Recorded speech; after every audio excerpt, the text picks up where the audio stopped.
Well, as the last few folks are joining in, I'd like to welcome you to the IETF Newcomers webinar. This from the Newcomers welcoming team this morning, we have 3 of us. Miriam and I will be doing the presentation, and we also have Anshal from our Newcomers team who will be observing and chirping in the chat room as necessary. I want you to feel free to put any questions in the chat room. One of us will be monitoring that at all times while the other person is speaking. And so with that, I'm going to hand it over to Miriam to kick us off. Thanks for the introduction, Karen. Yeah, I'm Miriam. I'm a member of the education team, and we put together this tutorial for you so that you're prepared for the IETF week, independent if you're going to be there in person or maybe participating remotely. So the presentation is set up of 4 parts. I'll start with an introduction to the actual newcomers specific activities at the IETF meeting. Then a short introduction to the IETF structure, how it is put together, what organizations are part of the IETF. And then Karen will take over with more specific advice about the actual IETF week, of what to expect from an IETF meeting. And then also at the end, some key people and some resources for more information. And so after each section, we'll you'll have some time to ask questions if you have any questions or if you're looking for some more information. So let's start with this. This is something you will see a lot when you come to an IETF meeting. At every working group session or also other sessions there, you will see this, and that's very important. It has a lot of text. You don't have to read it right here. It's actually 2 slides. The next one also has similar information. It has related information on it. I recommend you to read this before you come to the IETF because it has some important information about patents and intellectual property and like certain rights and obligations you have at the IETF meeting. We don't have to go through this right now. This is the other slide.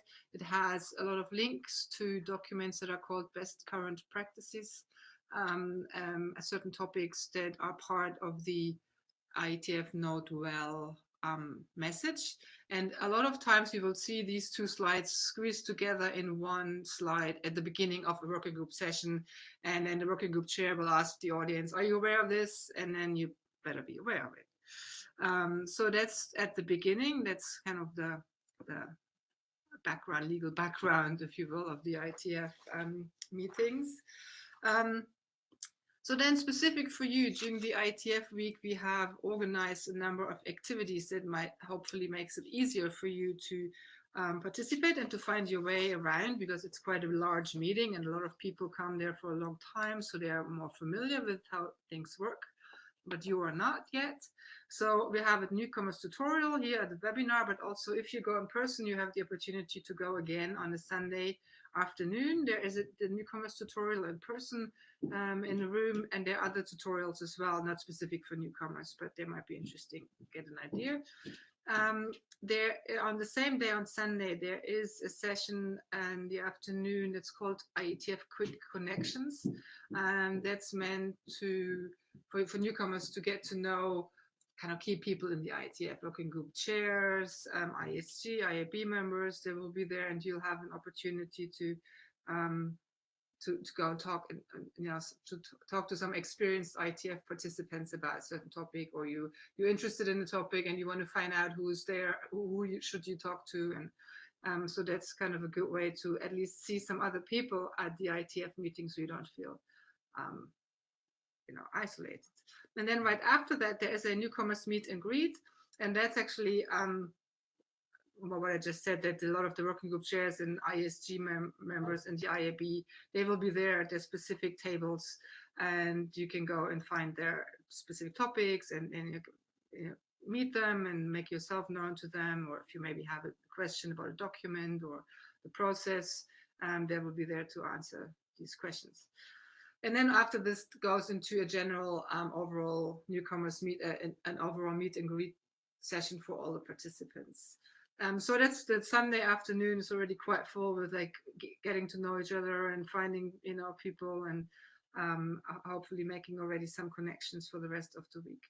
There's also a mentoring program that I like to point out is if you're new to the IETF, it might make sense to get a mentor that kind of sticks with you throughout the week, and you can ask that person questions, and maybe that person will meet with you from time to time, make sure you're still okay, you know what you're doing, you know, introduce you to people. So you can sign up there as a link.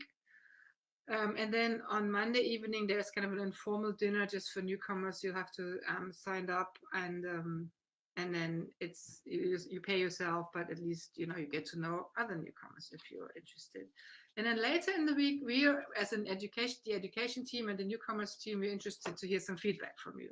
So if you have time on Thursday morning, we organize a session where we invite you to come and tell us how your week has been gone so far, and if the information has been useful and what we can improve.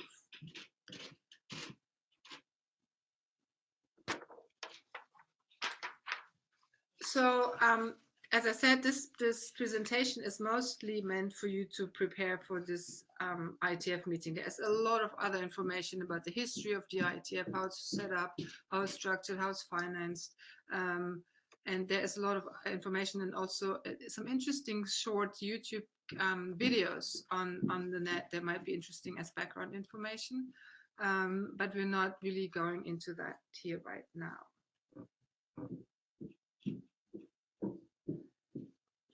Are there any questions so far? Is there anything that you would like to know that you don't think will be covered, or otherwise we'll move on? So in this next session, we'll talk about the IETF as an organization and as a structure, and what does it do and who's part of it. And it's a little bit complicated sometimes. There are a lot of acronyms flying around, so that's why we thought we'll give you a short introduction here, even though strictly speaking you don't really have to know this or have to really internalize it when you come to the IETF. Although this of course is important, the IETF mission. The mission of the IETF is to make the internet work better by producing high quality, relevant technical documents that influence the way people design, use and manage the internet. So that's the mission. And what this basically comes down to, and what's also described in the RFC, is that we build standards that are interoperable, that are easy to deploy, and that have some implementations to back it. And yeah, and ensure that the technology can be deployed effectively. So in short, really standards and technology deployed at the IETF are secure, scalable, and can be deployed in an effective way. And a standard, well, we get back to that later, but a standard is only a standard if people use it. So it's not mandated by the IETF. Thanks, Ali. So far, so good. Great. Just see that here. All right, let's move on. So the IETF is a standards development organizations, and there are other SDOs out there you might be familiar with, for instance, ISO or the ITU, IEEE, and they're all slightly different. And I would think the IETF is probably more different than others. You know, there's no actual membership, so everybody participates as an individual. So it's not like a delegation from a country or a government or a company. Of course, you know, people have employers and they, you know, pay for their travel, but it's really individual voices and individual opinions, and they try to make these standards deployable in a as wide as possible way. Also, that means there's no formal voting. People, when you go to a working group, you will very rarely see like a show of hands, or who's for a proposal, who's against the proposal. We do that by what we call humming, and we'll come back to that later on at the when we talk a bit more about the working groups sessions. And there also is no formal way by governments, or as I said, the standards are not mandated by a country or by the IETF itself. It's really a market-driven adoption of standards. A standard is a standard, you know, once a lot of people use it.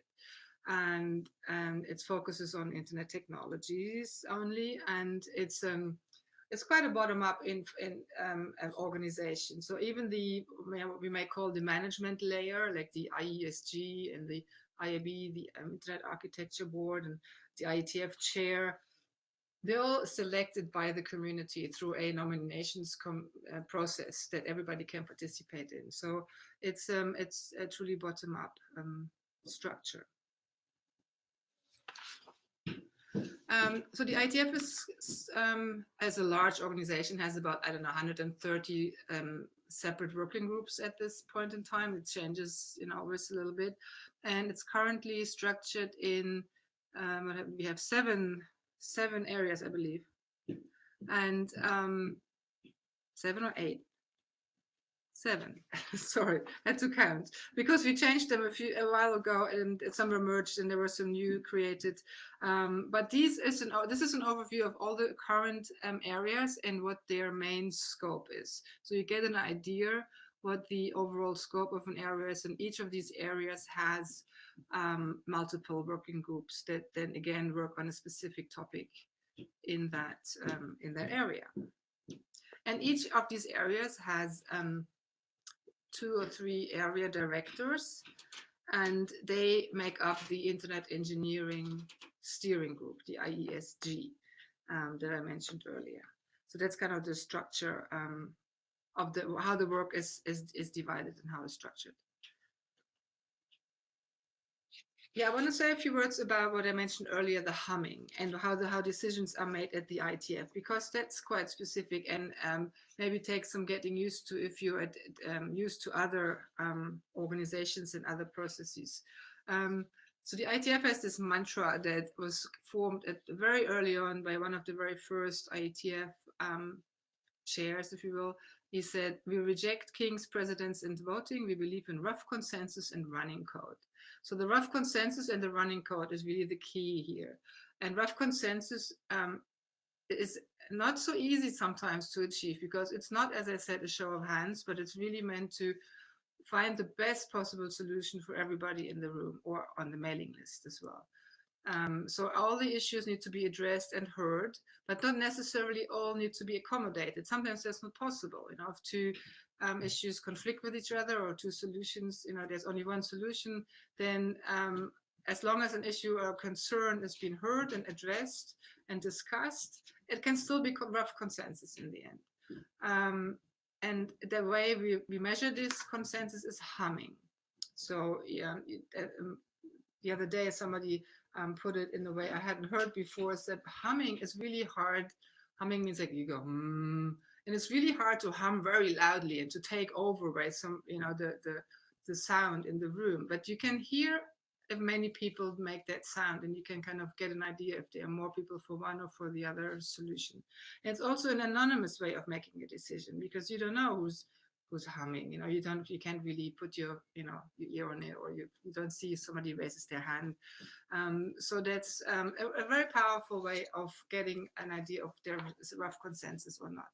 And the actual working group chair, or the chair of that particular session, is responsible to measure that and to find out if there's enough consensus for a particular proposal or solution.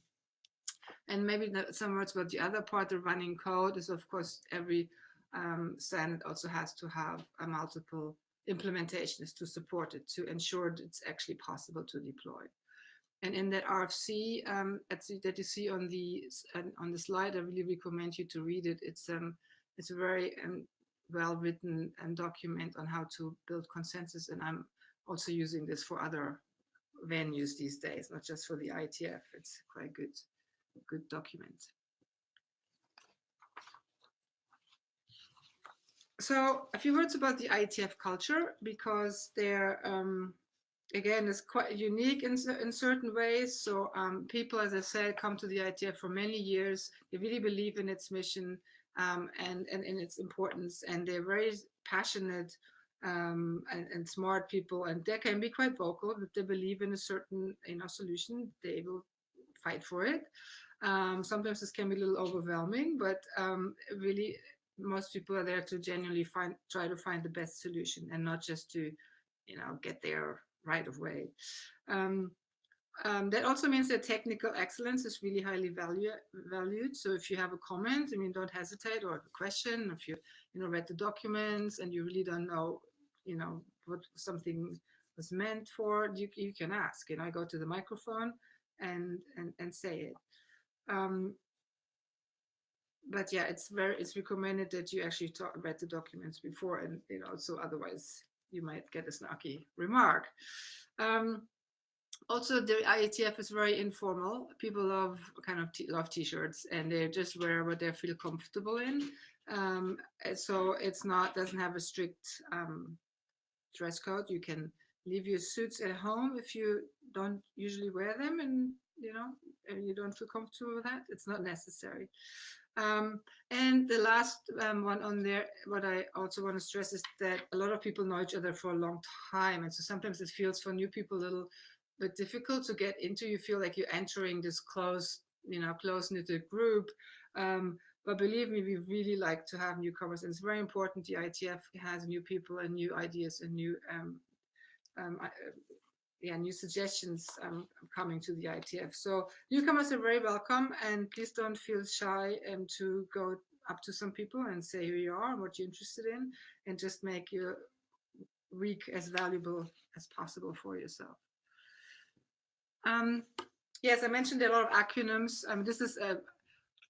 This is not a pretty slide. It has a very lots of acronyms on it, and it has also the image on the right-hand side is actually under construction.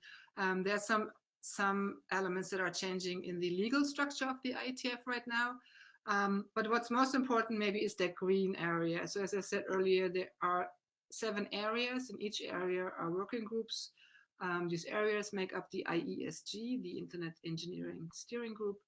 And then parallel to that, outside the blue and the green box, there's also a similar structure. It's called the IRTF, the Internet Research Task Force, and they have research groups instead of working groups. And there's a lot of relation and a lot of links between the IETF and the IRTF. And then on top in the blue box, you see a number of kind of administrative bodies that are responsible for certain aspects of the IETF, maybe administrative or financial or operational. And there's also the Internet Society on top that has some influence there, but as I said, it's changing at the moment. And it's not really important for you to understand the structure, but we wanted to put all these organizations on the slides and also written out so that if somebody mentions IAOC, you know what that stands for. And here on the next slide, there are the kind of more the technical bodies of the IETF. The Internet Architecture Board is really kind of it's not part of the area directors and of the IESG. It's a separate group of people that looks more into the vision and the overall strategy of the IETF, some future topics, and reacts to outside inputs as well. Whereas the IESG looks more into the actual day-to-day work of the IETF working groups as the technical management of the IETF activities. And yeah, the IRTF is mentioned there as well as the sister organization for research. And the last one that's mentioned there is the Internet Administrative Oversight Committee that looks at more the administrative aspects, but it's currently under construction. I think that was my part. Are there any questions at this point? Otherwise, Karen will continue with some more practical advice for the IETF week. Okay. So the next section of this webinar goes into a little bit about the IETF week in general. If you go to the next slide.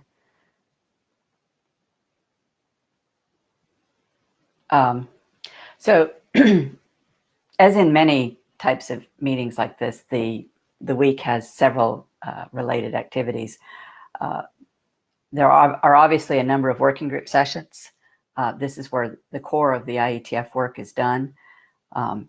They're generally run in about 8 parallel tracks and are scheduled throughout the week. In addition to those, there's going to be some birds of a feather sessions, which I'll talk a little bit more about later, which is generally the the beginning of work in the IETF starts as a Birds of a Feather session. The Internet Research Task Force will have several research group meetings.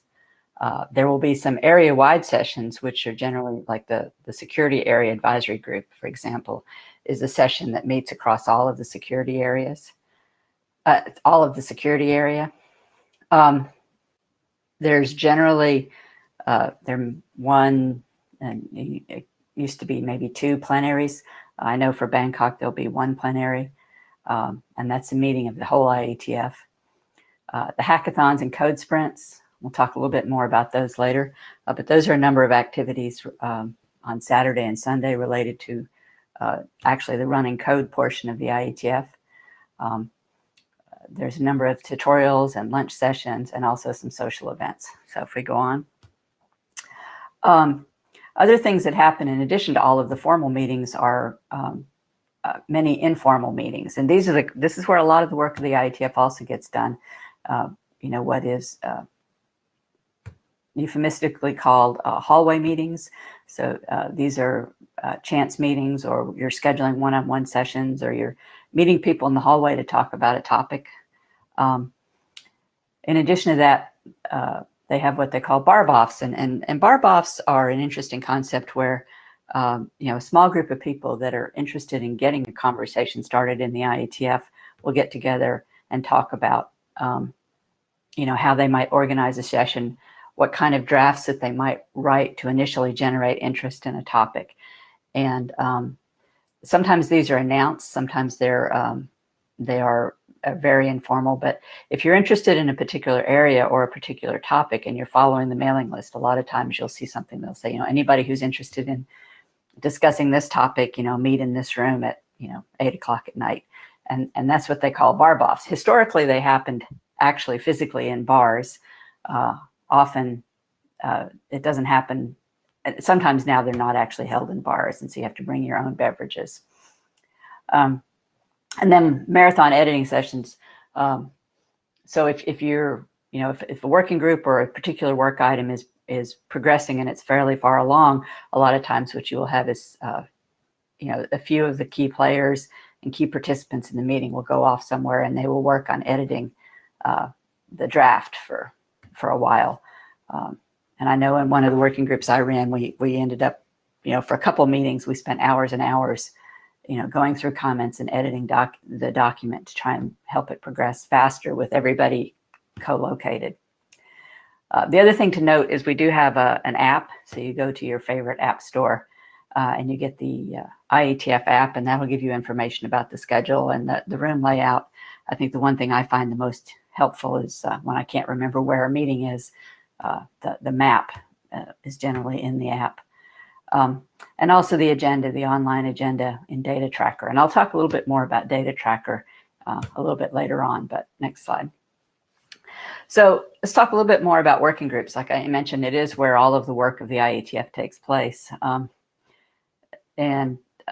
Generally what you see in these meetings is you will have the working group chairs at the front of the room, and you're specifically talking about drafts that have been submitted to the working group. So it's not an open call to talk about anything. It's, you have a working group. The working group has a set of documents that it's working on. They may either be working group already adopted as working group documents and they're progressing them, or they would be individual submissions where somebody has written something and is asking the working group to consider it. And generally the time in the meeting is saved for the key issues. So the document has already been written and submitted. It's already been discussed a little bit on the mailing list, and there are some key issues that need resolution. And then you use the higher bandwidth communication of a face-to-face meeting to get through some of those issues. All of the sessions are streamed and recorded, and the charter is online. The milestones are also up there, although sometimes the milestones are not as up-to-date as you might like them to be. Next slide. So Birds of a Feather sessions. Before you become a working group, you start out as a Birds of a Feather session. So a Birds of a Feather meeting is generally a little bit higher level. So you're not talking about the details. You're not editing specific words. It's really more about getting enough consensus and definition around a topic so that you're able to develop a working group charter, and from that charter, get a working group started. You can also have BOFs that are basically around a subject that's not actually intended to ever become a working group, but it's something that they want a group of people to get together to discuss. I know at the last IETF, we had a birds of a feather session around basically general direction for the RFC editor going forward. We've also had them around other topics that are a little bit higher level. So it's either a technical topic that you want the IETF engagement with, or it's that you want to determine whether you're going to do a charter, or it's a more high level general interest topic that you need people to discuss. This time there are 2 BOFs, I believe. One is around remote attestation, and that's in the security area. And the second one has to do with, which is actually a good example of the, is the working group use of GitHub. So we're looking at GitHub as a way to develop drafts, and we're looking at, how should the IETF use GitHub more consistently across all of the working groups. So for this IETF, those would be the 2 birds of a feather sessions that might be of interest. Next slide. So for the general meeting etiquette, Miriam has already mentioned this, but you really want to be sure that you read the documents of interest before the working group sessions that you are specifically interested in.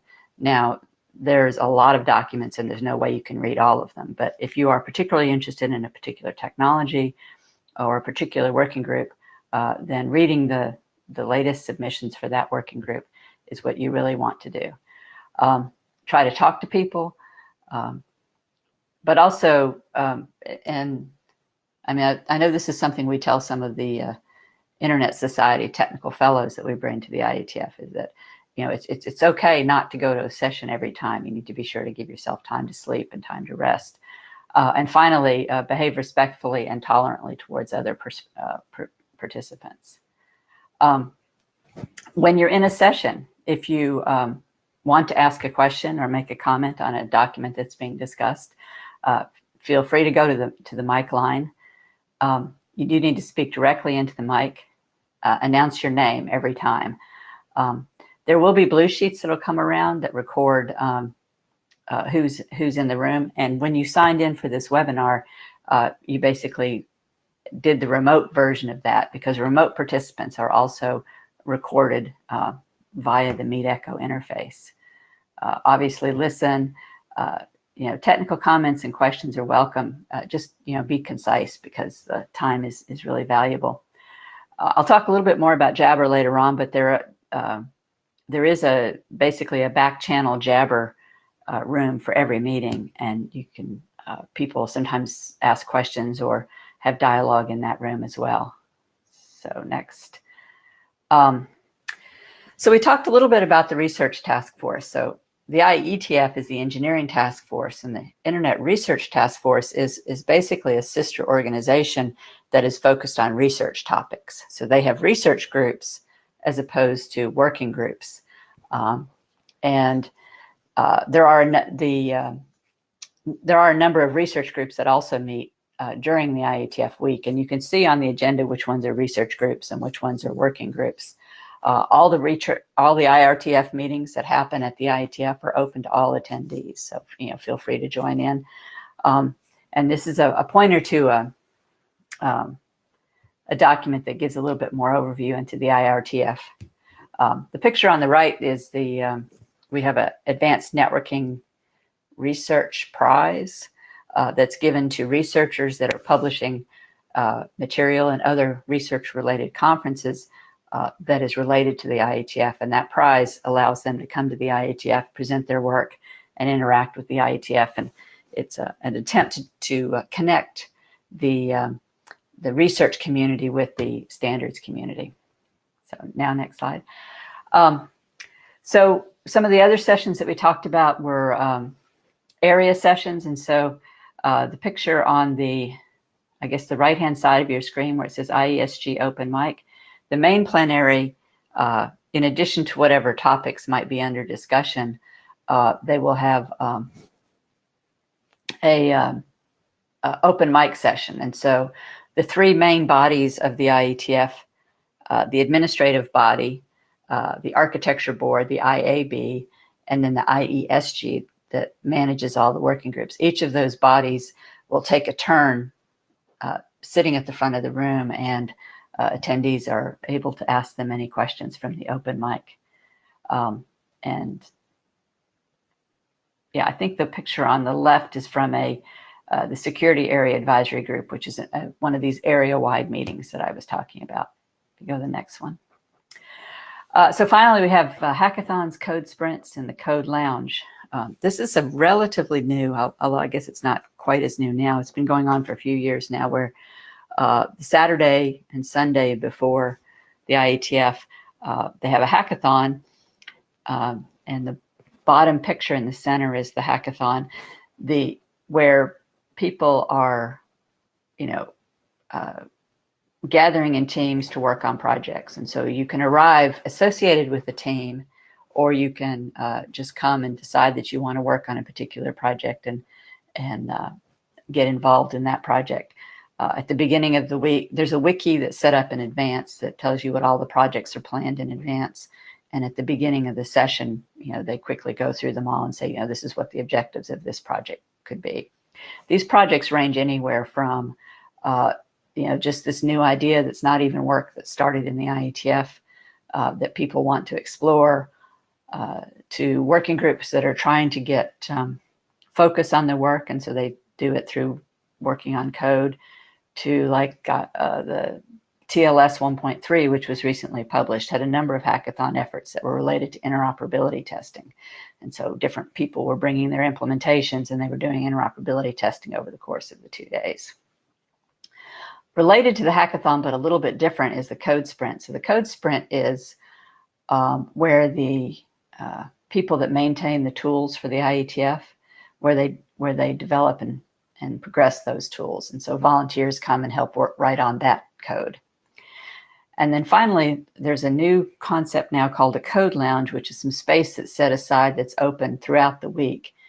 What they discovered was the hackathon was so successful that people wanted a space to continue working together on code. And so there'll be some space set aside somewhere during the week for the whole week. That'll be basically where you can gather with people that you're writing code with and work on that. Next. Finally, we have networking and social events. The picture on the left is from the Singapore Aquarium, where we had our social. Not always, but often on Tuesday night, there will be a social organized. Usually there's food and some sort of an interesting setting to get everybody out of the meeting rooms and all together in one place. And that's usually quite fascinating activity. And then there might be some other social events. And so, for example, the one on the right is there is a sisters mailing list. And this is sort of an informal group of women that get together for networking at the IETF. And if you are interested in that, there's some there'll be pointers to the mailing list for that. But we generally get together for lunch at each IETF on Thursday afternoon. Next. All right, so that brings me to the end of the second set of material. Is there any questions on the organization of the week and what to expect? All right, so with that, I'm going to move on to the resources. And so these are this is an idea of the people and the information and the tools that will help you get through the week, and also beyond the week, contributing to the IETF.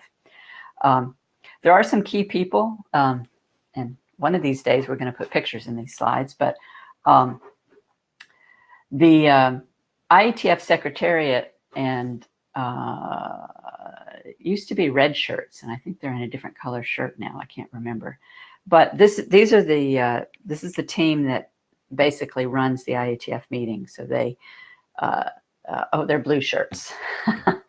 blue shirts this time. But they are, it's a team of people. Alexa is the lead of that team. They would be the people that handle your registrations. They're the first people you meet when you pick up your badge.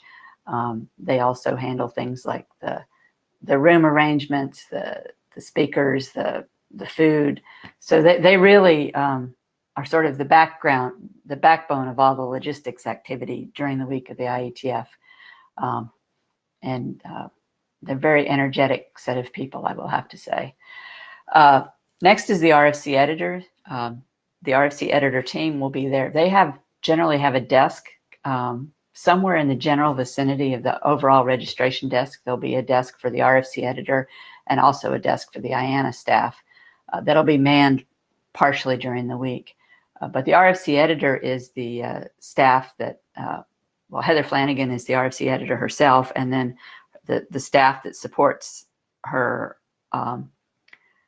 work on the publication of the RFCs. So if you're trying to get something through the process and you're having, a problem with, English, or you're having a problem with, questioning how to get it through the final. Once the IESG has approved it, it gets handed off to the RFC editor, and they handle all of the publication aspects. The IANA staff is the Internet Names and Numbers organization. They will also have an information desk set up there. And they handle assigned names and numbers. And so, if you are writing a draft and you need to get a code point or any of those kinds of issues, they're there to help you with that. And the executive director is currently a woman named Portia. It was formerly, the position was called the IAD. So at this point, there is actually some transition going, and you as a newcomer to the IETF, you don't really need to know about the administrative structure under which all of this sits, but it's changing. But Portia is the one who's currently the executive director of all of that. So next. The next team that I want to mention is a very important team. We do have an ombuds team. These are the three individuals on the team. Linda Clayfer on the right is a HR expert, and the other two are longtime participants in the IETF. So if, the IETF, as with all organizations, is committed to having a harassment-free environment. And if there's any inappropriate behavior or any harassment, or if you feel uncomfortable at any time, please feel free to reach out to these people. BCP 25, that document with the showing the link right there, will give you all of the information that you need to know about the harassment policy. And just as a side note, all three of those are lovely, friendly people, and so you should feel free to reach out to them. All right. So badges. Everybody has a badge, and these badges have dots on them, and the dots are indication of different roles that people might have in the IETF. And some people find it a challenge to see who can get the most dots, but the color coding of the dots will give you an indication of what the person is responsible for. So, for example, what you see the most of is actually blue dots, and those would be working group chairs. The pink dots are for the IRSG, and the yellow dots are for the IESG, so the engineering steering group and the research group. The IAB are red dots, and the IAOC, or whatever the follow-on to the IAOC is right now, will be purple dots. And finally, Heather has her one little teal dot for RFC editor. Anyway, the last dot that you might see is a little smiley, which is basically, if somebody has a smiley, they're willing to answer questions. But truth be told, anybody's willing to answer questions, and people put the smileys on their badges now because it makes them happy. Next slide. So here's some specific meeting links that we wanted you to be aware of. The first one is the tutorials. For this IETF, we are planning to have 4 tutorials One will be the Newcomers Overview, which will be basically this, but feel free to come again, and maybe you'll think of some more questions between now and then. The meeting wiki will give you information about the wiki about the meeting itself, and usually travel information. Sometimes people try to coordinate taxis through it. Tells you sometimes where the best coffee is. It just depends on what people contribute to the meeting wiki. Next page. There is a mailing list, which you would have all been put on as newcomers. In the IETF definition of a newcomer is anybody who's been to 5 or fewer meetings. And this is to sort of give people multiple meetings to get a sense of everything that they need to know. The IETF sisters I mentioned earlier. This is the list for women in the IETF. And this particular list this particular link is to a blog post about the sisters. And in that blog post, you will find the link to join the mailing list. It's an excellent, especially if you're a newcomer, it's an excellent chance to get to meet other people and enjoy lunch with them. There are a number of other mailing lists. There is an attendees mailing list, which has all sorts of discussion about coffee and room temperatures and other things that are specific to the meeting itself. There's a travel companions list. If you are bringing a spouse or somebody, there is a companions program that you can join, and spouses might coordinate to meet and go sightseeing or something like that. Next slide.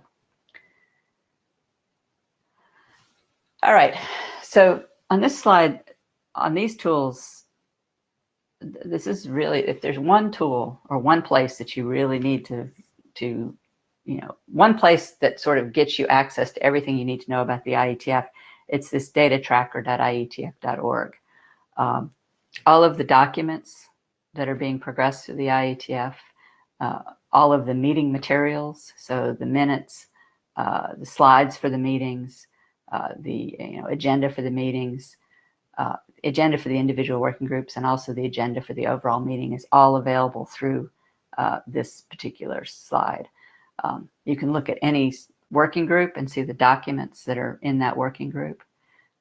You can look at any document and see what the status of that document is, how many how many versions it's been through, what the latest version is. So if you only have time to play around with one tool, I really suggest you look at the data tracker. It's very key to your IETF experience. We probably need to fix this slide so that little link is straight. But anyway, the second one I would point out is also very useful, and it's the tools page. And tools page provides you a lot of additional information beyond data tracker, and it also provides a bunch of the information that the data tracker provides in a different format. So it's over time, we're migrating, more and more of what's being done by tools to some extent, and I might get in trouble for saying this out loud, but tools is to some extent sort of our experimental versions of all of this, and as they become really solidified, pieces of it move into data tracker. So next slide. So as participants in the remote, in the webinar, you are using the tool that we use for remote participation, which is MeetEcho. The team of gentlemen that you see on the right is our MeetEcho team, and they are fabulous and responsive. If you are not available, if you can't attend in person, there is remote participation for all of the meetings is available. And this page will give you more information on the tool, specifically on the meeting specifically for IETF 103. Next page. The IETF does have its own, we do have a conference network like a lot of conferences do. This one is a little bit like a conference network on steroids. Generally speaking, we deploy our own separate wireless network for the conference space. And then for the conference hotel itself, we may do something like replace the the upstream link with our network so that it's more high performance. It generally comes up around Friday or Saturday, and is usually taken down around noon on Friday. There are a number of wireless SSIDs available. I think some people sometimes find that a bit confusing because we do have a number of SSIDs. Some of them are related to various technology experiments, and others are related to the legacy reasons for why we do things. We would like to encourage people not to use IETF legacy if at all possible, because it is unencrypted. All of the secure networks have a user ID of IETF and a password of IETF. This is really just to establish the connections. It's not meant to be a secure login. We do have a terminal room, and it's generally, obviously, the name is a legacy of when there were actually physical terminals in the room. There's no terminals anymore, but it does have printers. It also has wired connectivity, and it has the help desk for the NOC. That link doesn't seem to work. That's good to know. I will take that. It could possibly be because, oh yeah, we will look into that. Oh, it's not complete. Okay. Anyway, I there you go. Excellent. All right. So anyway, we do seem, if you have any issues with the network, we really encourage you to go ahead and ask or to send in a ticket, because as somebody who's worked on the NOC team on occasion, there's nothing more frustrating than having somebody tell you on Friday that they've had problems with the network all week. If we don't know about the problem, we can't help you. So next slide. Jabber. So XMPP RFC 6102 is the chat room that IETF uses. The first one gives you a list of the clients that you can use, and you can get an account if you don't have one. All of the working groups have a chat room when the working group is going on. One of the things that's convenient about the MeetEcho interface is the chat room is automatically tied to the Jabber room, so that that's good for remote participants. You can ask questions. You can have a little bit of out-of-band conversation, although that can sometimes be frustrating. But it also is a good, if you're remote, if you're having any issues, you can comment on it there.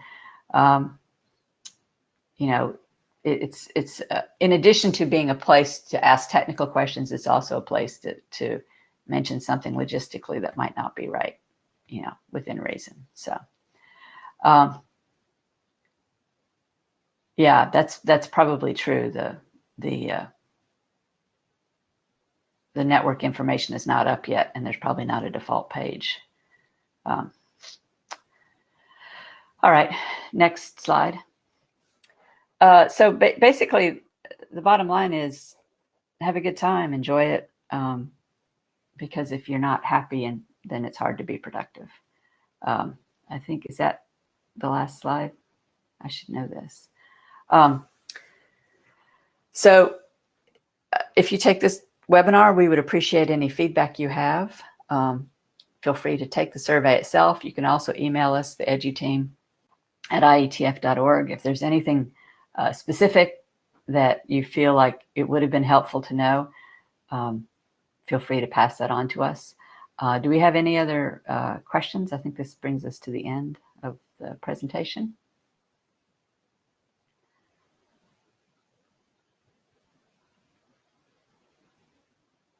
Okay, no questions. Miriam, did you have any? Did I miss anything you want to add in? No, I think that was fine. I just checked that link to the SurveyMonkey. I'm afraid that's also not up yet.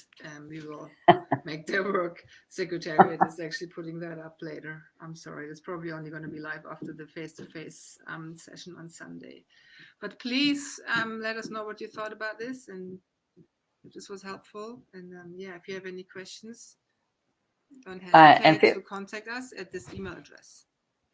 Yeah, and feel free to stop us in the hall and say hi once you get to the IETF. So with that, I don't think I have anything else. All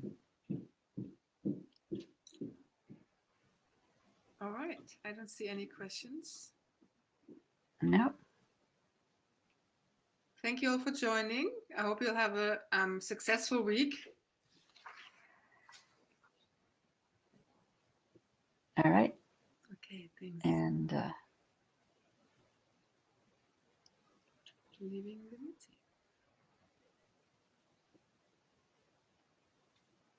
I'm not sure if you end the meeting or I do. Thank you as well.